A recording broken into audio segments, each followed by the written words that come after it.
श्री सत्यनारायण भगवान की जय। शास्त्रों में वर्णित है कि जो भी व्यक्ति श्रद्धा और भाव से सत्यनारायण का व्रत और कथा का श्रवण करता है, उसके घर में सुख शांति, धन समृद्धि और संतान सुख और ऐश्वर्य की कभी कोई कमी नहीं रहती। पौराणिक कथा के अनुसार एक समय नैमिषारण्य तीर्थ में शौनक के आदि 88,000 ऋषियों ने श्री सूत जी से कहा कि हे प्रभु, इस कलयुग में वेद विद्या रहित मनुष्यों को प्रभु भक्ति किस प्रकार से मिलेगी और उनका उद्धार कैसे होगा। हे मुनीश्वर, ऐसा कोई तप कहिए जिससे थोड़े समय में ही पुण्य प्राप्त होवे और मनवांछित फल मिले। ऐसी कथा को सुनने की हमारी इच्छा है। सर्वशास्त्र ज्ञाता श्री सूत जी बोले, हे वैष्णवों में पूज्य, आप सब ने प्राणियों के हित की बात पूछी है। अब मैं उस श्रेष्ठ व्रत को आप लोगों को कहूँगा, जिस व्रत को नारद जी ने श्री सत्यनारायण भगवान से पूछा था और लक्ष्मीपति ने मुनि श्रेष्ठ नारद जी से कहा था। सो ध्यान पूर्वक सुनो। एक समय योगीराज नारद जी दूसरों के हित की इच्छा से अनेक लोकों में घूमते हुए मृत्यु लोक में आ पहुँचे। यहाँ अनेक योनियों में जन्मे हुए प्रायः सभी मनुष्यों को अपने कर्मों के अनुसार अनेकों दुखों से पीड़ित देखकर सोचा कि किस यत्न के करने से निश्चित ही प्राणियों को दुख का नाश हो सकेगा। ऐसा मन में सोचकर देव ऋषि मुनि श्री विष्णु लोक को गए। वहाँ श्वेत वर्ण और 4 भुजाओं वाले देवों के ईश नारायण को देखकर, जिनके हाथों में शंख चक्र गदा और पद्म थे तथा वरमाला पहने हुए थे, स्तुति करने लगे। हे भगवान, आप अत्यंत ही शक्ति से संपन्न हैं। मन तथा वाणी भी आपको पा नहीं सकती। आपका आदि मध्य अंत भी नहीं है। आप निर्गुण स्वरूप, सृष्टि के आदिभूत और भक्तों के सभी दुखों को नष्ट करने वाले हो। आपको मेरा नमस्कार। नारद जी से इस प्रकार की स्तुति सुनकर भगवान विष्णु बोले कि हे मुनिश्रेष्ठ, आपके मन में क्या है? आपका किस काम के लिए आगमन हुआ है? संकोच कहिए। तब नारद जी बोले, हे प्रभु, मृत्युलोक में सब मनुष्य जो अनेकों योनि में पैदा हुए हैं, अपने अनेक कर्मों के द्वारा अनेक प्रकार के दुखों से और दुखी हो रहे हैं। हे नाथ, यदि आप मुझ पर दया रखते हैं तो बतलाइए कि उन मनुष्यों ने ये सब दुख थोड़े से ही प्रयत्न से कैसे दूर कर सकते हैं।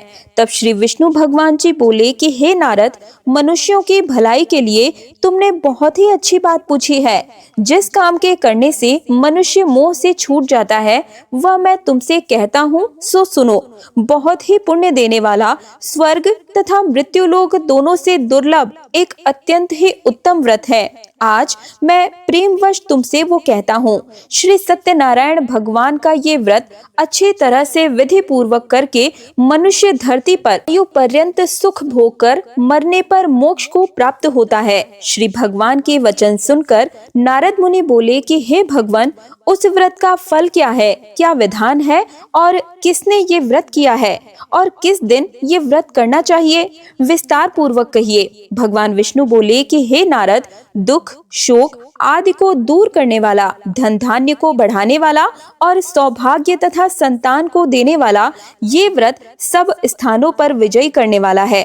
भक्ति और श्रद्धा के साथ किसी भी दिन मनुष्य श्री सत्यनारायण की प्रातः काल के समय ब्राह्मणों और बंधुओं के साथ धर्म परायण होकर पूजा करें। भक्ति भाव से नैवेद्य केले का फल, शहद, घी, दूध और गेहूं का आटा सवाया ले।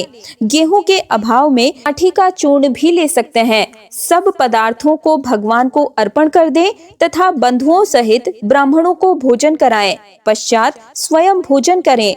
रात्रि में नृत्य गीत आदि का आयोजन कर सत्यनारायण भगवान का ध्यान करते हुए समय बिताएं।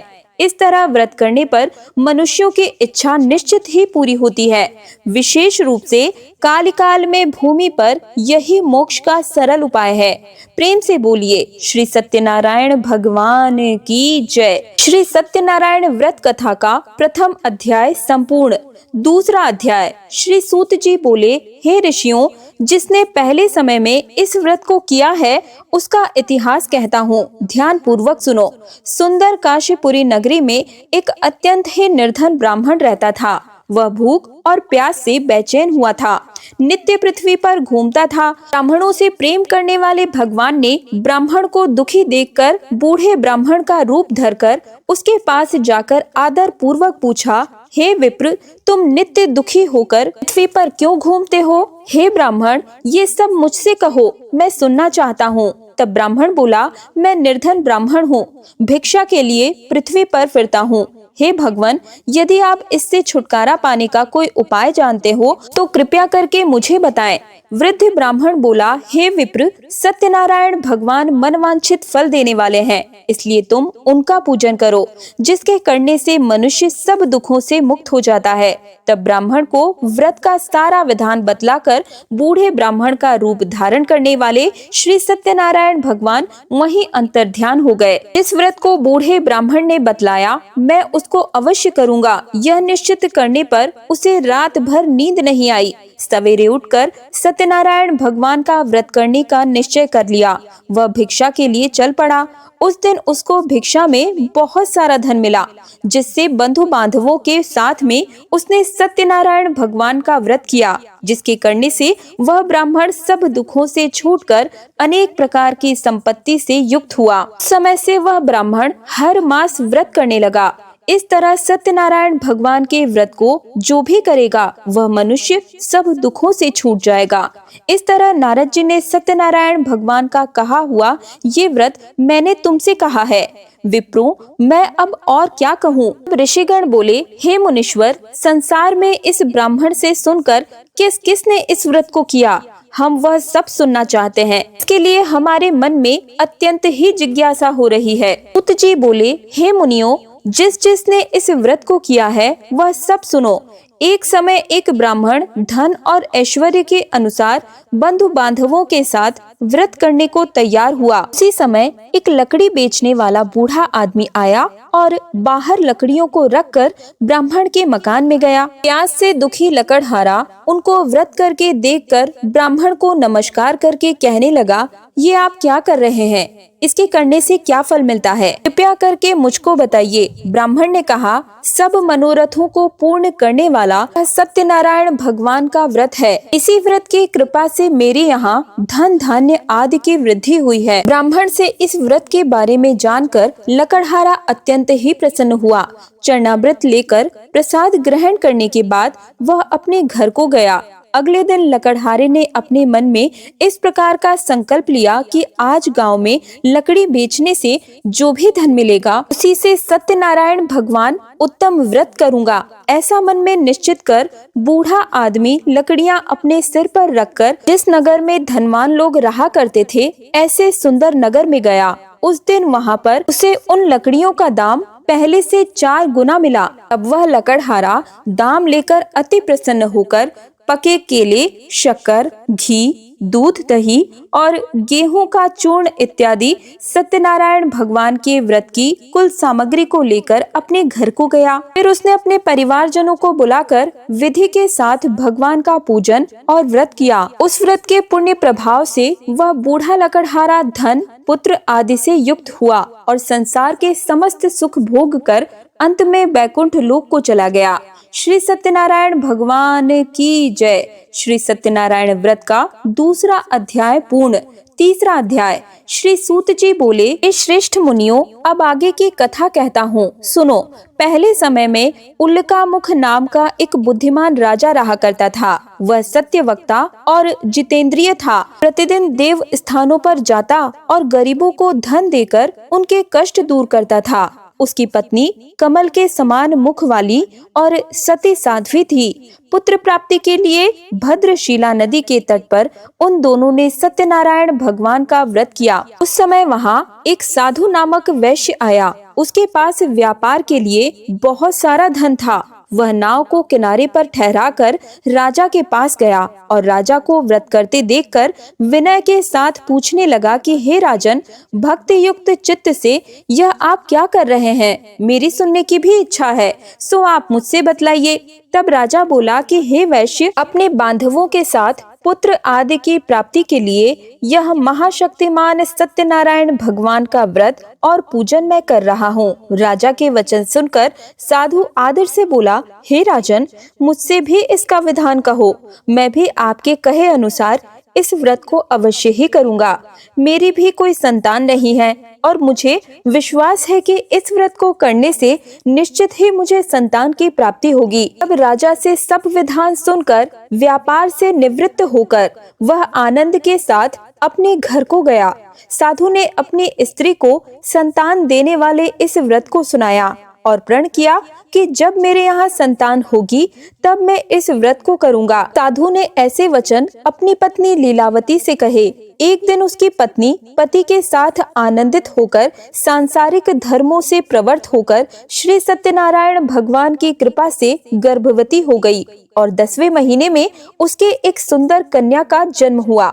ये कन्या दिनों दिन इस तरह से बढ़ने लगी जैसे शुक्ल पक्ष का चंद्रमा बढ़ता है। कन्या का नाम कलावती रखा गया।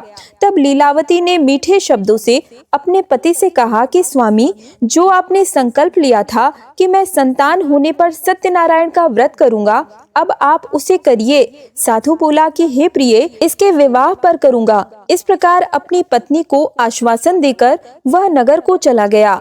अब कलावती अपने पिता के घर में रहकर बड़ी हो रही थी। एक दिन साधु ने जब नगर में सखियों के साथ अपनी पुत्री को देखा तो तुरंत दूत को बुलाकर कहा कि पुत्री के लिए सुयोग्य वर लेकर आओ। साधु की आज्ञा पाकर दूत कंचन नगर पहुंचा और वहां पर बहुत खोजकर, बहुत देखभाल कर कन्या के लिए एक सुयोग्य वर्णिक पुत्र को ले आया। उस सुयोग्य युवक को देखकर साधु ने अपने बंधु बांधवों सहित प्रसन्नचित्त होकर अपनी पुत्री का विवाह उसके साथ कर दिया। किंतु दुर्भाग्य से विवाह के समय भी उस व्रत को करना भूल गया। तब श्री सत्यनारायण भगवान क्रोधित हो गए और साधु को श्राप दिया कि तुम्हें दारुण दुख प्राप्त होगा। अपने कार्य में कुशल साधु वैश्य अपने जामाता सहित समुद्र के समीप स्थित रतनपुर नगर में गया और वहाँ दोनों ससुर जमाई चंद्रकेतु राजा के उस नगर में व्यापार करने लगे। एक दिन भगवान सत्यनारायण की माया से प्रेरित होकर कोई चोर राजा का धन चुराकर भागा जा रहा था, किंतु राजा के दूतों को आता हुआ देखकर चोर घबराकर भागते हुए धन को वहीं छुपाकर छोड़कर भाग गया जहाँ वे ससुर और जमाई ठहरे हुए थे। जब दूतों ने उस साधु वैश्य के पास राजा के धन को देखा तो वे उन्हीं को चोर समझकर दोनों को बांध कर ले गए और राजा के पास जाकर बोले कि हे राजन, ये 2 चोर हम पकड़ कर लाए हैं, देखकर आज्ञा दीजिए। तब राजा की आज्ञा से उनको कठोर कारावास में डलवा दिया गया और उनका सब धन भी छीन लिया गया। सत्यनारायण भगवान के श्राप के कारण साधु के वैश्य की पत्नी और पुत्री भी इधर घर में बहुत ही दुखी रहने लगी। उनके घर पर जो भी धन रखा था चोर चुरा कर ले गए। शारीरिक और मानसिक पीड़ा तब भूख और प्यास से अति दुखी होकर अन्न की चिंता में कलावती एक दिन ब्राह्मण के घर गई, जहां उसने सत्यनारायण भगवान का व्रत होते देखा। फिर कथा सुनी और प्रसाद ग्रहण करके रात होने पर वह घर को आई। तब उसकी माता ने कलावती से पूछा कि हे पुत्री, तू अब तक कहाँ थी और तेरे मन में क्या है? कलावती कहने लगी कि माते, मैं एक ब्राह्मण के घर पर थी और मैंने श्री सत्यनारायण भगवान का व्रत होते हुए देखा है। कन्या के ऐसे वचन सुनकर लीलावती भगवान के पूजन की तैयारी करने लगी। लीलावती ने परिवार और बंधु बांधवों सहित श्री सत्यनारायण भगवान का पूजन किया और वर मांगा कि मेरे पति और दामाद शीघ्र घर पर आ जाएं। साथ ही प्रार्थना की कि जो भी हम सबसे अपराध हुए हैं उन्हें क्षमा करें। सत्यनारायण भगवान इस व्रत से संतुष्ट हो गए और राजा चंद्रकेतु के स्वप्न में दर्शन देकर कहा कि हे राजन, तुमने जिन दोनों वैश्यों को बंदी बनाकर रखा है वे निर्दोष हैं, उन्हें प्रातः काल ही छोड़ दो और उनका सब धन जो तुमने लिया है उन्हें वापस लौटा दो, नहीं तो मैं तेरा धन धान्य पुत्र आदि सब कुछ नष्ट कर दूंगा। राजा से ऐसे वचन कहकर भगवान अंतर्ध्यान हो गए। प्रातःकाल राजा चंद्रकेतु ने सभा में आकर अपना स्वप्न सुनाया। फिर दोनों वणिक पुत्रों को कैद से मुक्त कर सभा में बुलाया। दोनों ने आते ही राजा को नमस्कार किया। राजा मीठे स्वर में बोले, हे महानुभावों, तुम्हें देववश ऐसा कठिन समय प्राप्त हुआ, अब तुम्हें कोई भय नहीं। ऐसा कहकर राजा ने उनको नए नए वस्त्र आभूषण पहनाए और उनका जितना भी धन लिया था उसका दोगुना धन देकर आदर सहित विदा किया। तब वे दोनों वैश्य अपने घर पर चल दिए। श्री सत्यनारायण भगवान की जय। श्री सत्यनारायण व्रत कथा का 3रा अध्याय संपूर्ण। चौथा अध्याय। साधु बनिया मंगलाचरण कर और ब्राह्मणों को धन देकर अपने नगर के लिए चल पड़ा। साधु के कुछ दूर जाने पर इधर भगवान सत्यनारायण की उसकी सत्यता की परीक्षा लेने की विषय में जिज्ञासा हुई। तब वे एक दंडी का वेश बनाकर उस बनिए के सामने गए और पूछा, साधु, तुम्हारी नाव में क्या भरा है? तब धन के मद में चूर दोनों महाजनों ने अवहेलना पूर्वक हंसते हुए कहा, दंडी, सन्यासी, क्यों पूछ रहे हो? क्या कुछ मुद्रा लेने की इच्छा है? हमारी नाव में तो लता और पत्ते आदि भरे हैं। उनकी ऐसी निष्ठुर वाणी सुनकर दंडी वेशधारी भगवान बोले, तुम्हारी बात सच हो जाए। ऐसा कहकर दंडी सन्यासी का रूप धारण किए हुए भगवान कुछ दूर जाकर समुद्र के समीप बैठ गए। इधर दंडी के चले जाने पर नित्य क्रिया करने के बाद उतराई हुई यानी कि जल के ऊपर की ओर उठी हुई नौका को देखकर साधु अत्यंत आश्चर्य में पड़ गया और नाव में लता और पत्ते आदि देखकर मूर्छित होकर पृथ्वी पर गिर पड़ा। होश आने पर वणिक पुत्र चिंतित हो गया। तब उसके दामाद ने इस प्रकार कहा कि पिताजी, आप शोक क्यों करते हैं? दंडी ने श्राप दे दिया है। ऐसी स्थिति में वे ही चाहे तो सब कुछ कर सकते हैं, इसमें संशय नहीं। अतः उन्हीं की शरण में हमें चलना चाहिए और वहीं मन की इच्छा भी पूर्ण होगी। दामाद की बात सुनकर वह साधु बनिया उनके पास गया और वहां दंडी को देखकर उसने बड़े ही भक्ति पूर्वक उन्हें प्रणाम किया तथा आदर पूर्वक कहने लगा कि आपके सम्मुख मैंने जो कुछ भी कहा है असत्य भाषण रूप में अपराध किया है। आप कृपया मेरे उस अपराध को क्षमा कर दीजिए। ऐसा कहकर बार बार प्रणाम करते हुए वह महान शोक से व्याकुल हो गया। दंडी ने उस बनिए को रोते हुए देखकर कहा कि हे मूर्ख, रो मत, मेरी बात सुनो। मेरी पूजा से उदासीन होने के कारण तथा मेरी आज्ञा से ही तुमने बार बार दुख को प्राप्त किया है। भगवान की ऐसी वाणी सुनकर वह उनकी स्तुति करने लगा। साधु ने कहा कि हे प्रभु, यह आश्चर्य की बात है कि आपकी माया से मोहित होने के कारण ब्रह्म आदि देवता भी आपके गुणों और रूपों को यथार्थ रूप से नहीं जान पाते। फिर मैं मूर्ख आपकी माया से मोहित होने के कारण भला कैसे जान सकता हूँ? प्रभु, आप मुझ पर कृपा कीजिए और मुझ पर प्रसन्न हो जाइए। मैं अपनी धन संपत्ति के अनुसार आपकी पूजा करूंगा। मैं आपकी शरण में हूँ। मेरा जो नौका में स्थित पूरा धन था उसकी और मेरी रक्षा करें। उस बनिए की भक्ति युक्त वाणी सुनकर भगवान जनार्दन संतुष्ट हुए और भगवान जनार्दन उसे अभिष्ट वर प्रदान कर वहीं अंतर्ध्यान हो गए। इसके बाद वह साधु अपनी नौका पर चढ़ा और उसे धन धान्य से भरी हुई देखकर भगवान सत्यनारायण की कृपा से हमारा मनोरथ सफल हो गया। ऐसा कहकर स्वजनों के साथ उसने भगवान की विधिवत पूजा की और भगवान श्री सत्यनारायण की कृपा से वह आनंद से परिपूर्ण हो गया और नाव को प्रयत्न पूर्वक संभाल कर उसने अपने देश के लिए प्रस्थान किया। साधु बनिए ने अपने दामाद से कहा कि यह देखो, मेरी रत्नपुर नगरी दिखाई दे रही है। इसके बाद उसने अपने धन के रक्षक दूत को अपने आने का समाचार देने के लिए अपनी नगरी में भेजा। उसके बाद उस दूत ने नगर में जाकर साधु की पत्नी को हाथ जोड़कर प्रणाम किया और उसके लिए अभिष्ट बात कही। सेठ जी अपने दामाद और बंधु वर्ग के साथ बहुत सारे धन धान्य से संपन्न होकर नगर के निकट पधार गए हैं। दूत के मुख से ये बात सुनकर वह अत्यंत ही आनंदित हुई और उस साध्वी ने श्री सत्यनारायण की पूजा करके अपनी पुत्री से कहा कि पुत्री, मैं साधु के दर्शन के लिए जा रही हूँ, तुम भी जल्दी ही आना। माता का ऐसा वचन सुनकर व्रत को समाप्त करके प्रसाद का परित्याग करके कलावती भी अपने पति के दर्शन के लिए चल पड़ी। इससे भगवान सत्यनारायण रुष्ट हो गए और उन्होंने उसके पति को तथा नौका को धन के साथ हरण करके जल में डुबा दिया। इसके बाद कलावती कन्या अपने पति को न देखकर महान शोक से रुदन करने लगी और पृथ्वी पर गिर पड़ी।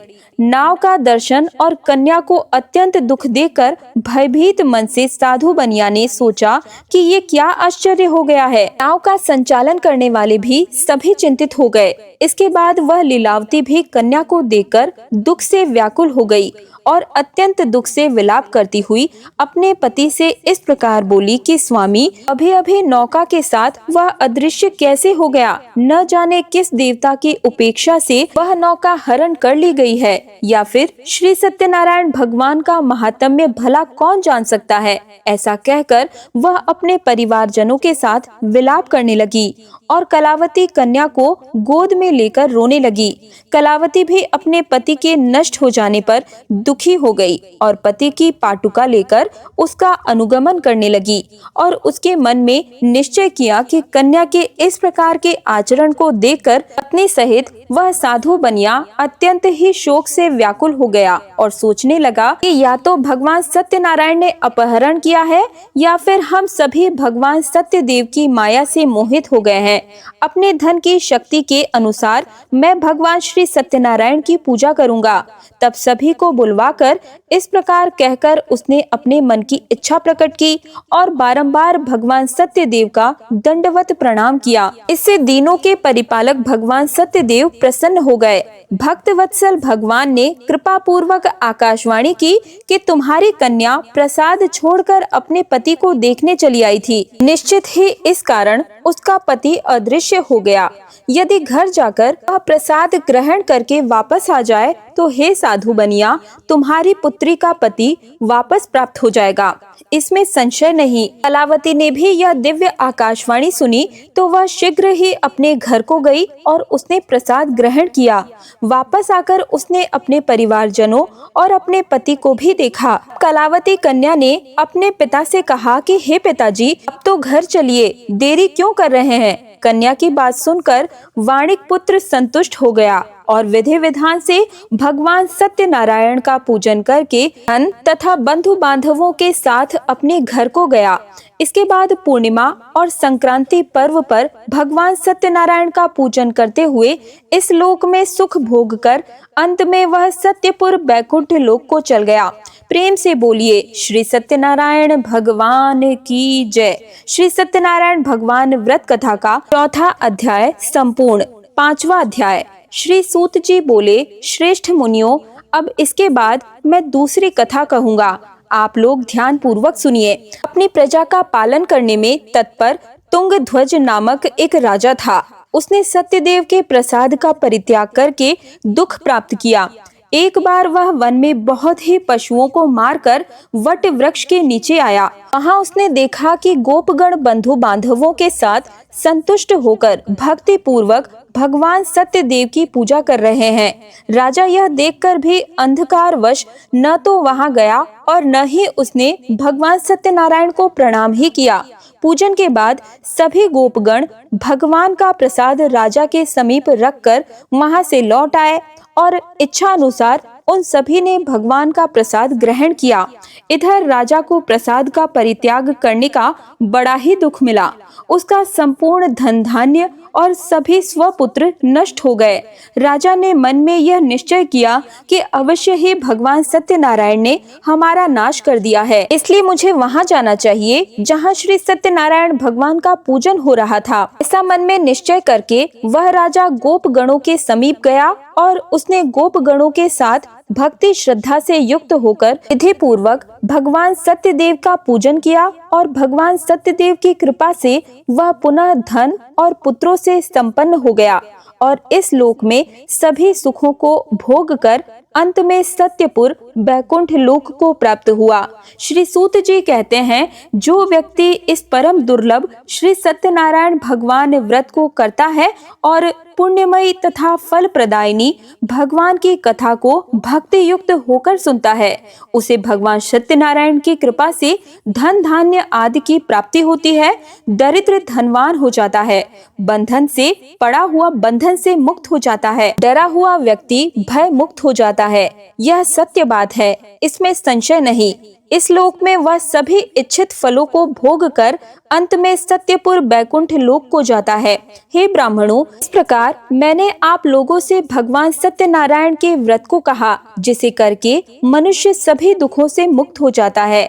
कलयुग में तो भगवान सत्यदेव की पूजा विशेष फल प्रदान करने वाली है। भगवान विष्णु को ही कुछ लोग कल्कि, कुछ लोग सत्य, कोई ईश और कोई सत्यदेव तथा दूसरे लोग सत्यनारायण नाम से कहेंगे। अनेक रूप धारण करके भगवान सत्यनारायण सभी का मनोरथ सिद्ध करते हैं। कलयुग में सनातन भगवान विष्णु ही सत्य व्रत रूप धारण करके सभी का मनोरथ पूर्ण करने वाले हैं। हे श्रेष्ठ मुनियों, जो व्यक्ति नित्य भगवान सत्यनारायण की इस व्रत कथा को पढ़ता है, सुनता है, भगवान सत्यनारायण की कृपा से उसके सभी प्रकार के पाप नष्ट हो जाते हैं। हे मुनीश्वरों, पूर्व काल में जिन लोगों ने भगवान सत्यनारायण का व्रत किया था, उनके अगले जन्म का वृतांत कहता हूँ, आप लोग सुनिए। महान प्रजा संपन्न शतानन नाम के ब्राह्मण सत्यनारायण व्रत करने के प्रभाव से दूसरे जन्म में सुदामा नामक ब्राह्मण हुए और उस जन्म में भगवान श्री कृष्ण का ध्यान करके उन्होंने मोक्ष को प्राप्त किया। लकड़हारा भील गुहाओं का राजा हुआ और अगले जन्म में उसने भगवान श्री राम की सेवा करके मोक्ष को प्राप्त किया। महाराज उल्का मुख दूसरे जन्म में राजा दशरथ हुए, जिन्होंने रंगनाथ जी की पूजा करके अंत में बैकुंठ धाम को प्राप्त किया।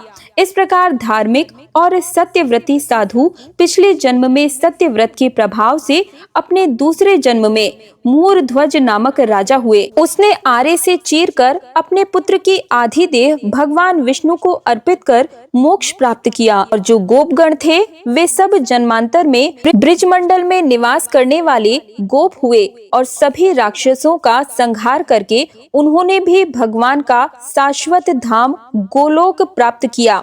प्रेम से बोलिए, श्री सत्यनारायण भगवान की जय, श्री लक्ष्मी नारायण भगवान की जय। श्री सत्यनारायण भगवान कथा का 5वां अध्याय संपूर्ण। और इसी के साथ कथा संपन्न हुई। आप सभी श्री सत्यनारायण भगवान की इस कथा को लाइक करके कमेंट सेक्शन में भी जय श्री सत्यनारायण भगवान जरूर ही लिखिएगा। साथ ही चैनल को सब्सक्राइब करके पास वाले बेल आइकन को जरूर प्रेस कीजिएगा।